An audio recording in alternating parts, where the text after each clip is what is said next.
भरत तिवारी हत्याकांड में आज सुप्रीम कोर्ट में अहम सुनवाई होनी है।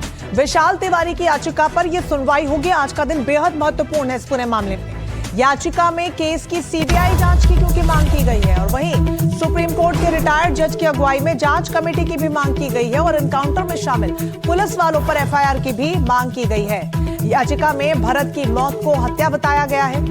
परिवार वालों ने एनकाउंटर पर भी सवाल खड़े किए हैं, तो लगातार परिवार एफआईआर की मांग कर रहा है और इस पूरे मामले में याचिका में भरत को एनकाउंटर को हत्या परिवार करार दे रहा है। आपको बता दें, जो पोस्टमार्टम रिपोर्ट भी सामने आई है वो भी एक अहम किरदार इस पूरे मामले में निभाएगी। 5 गोलियां लगी हैं अलग अलग हिस्सों पर भरत तिवारी के शरीर पर, इसीलिए परिवार ये कह रहा है कि ये एनकाउंटर नहीं है, ये जानबूझ के की गई हत्या है। आशीष भारद्वाज हमारे साथ जुड़ गए पूरी खबर पर ज्यादा जानकारी के साथ। आशीष भार्गव, ये आज का दिन बेहद महत्वपूर्ण होने वाला है। इस पूरे मामले में सुनवाई होगी, क्या कुछ वो अहम पहलू होंगे जिस पर सुप्रीम कोर्ट मुख्यतः यहाँ पर फोकस करेगा?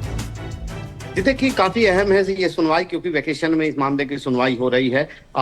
ये एक अहम केस है और सुप्रीम कोर्ट ने हमें याद रखना होगा कि पहले भी 2014 में एनकाउंटर्स को लेकर वो, हालांकि वो मणिपुर के एनकाउंटर थे, लेकिन एक लंबी चौड़ी गाइडलाइन जारी की गई थी कि क्या क्या चीजें करनी चाहिए। विशाल तिवारी पहले भी कई एनकाउंटर के मामले की पीएल दाखिल कर चुके हैं, जिसमें अतीक अहमद का मामला भी शामिल है। तो ऐसे में सवाल ये उठता है कि सुप्रीम कोर्ट ने क्योंकि गाइडलाइन जारी की है, वो गाइडलाइन का पालन हो रहा है, नहीं हो रहा है, किस तरीके से इस मामले में जो सवाल उठे हैं उसके जवाब होंगे, ये तमाम देखने वाली बात सुप्रीम कोर्ट की होगी।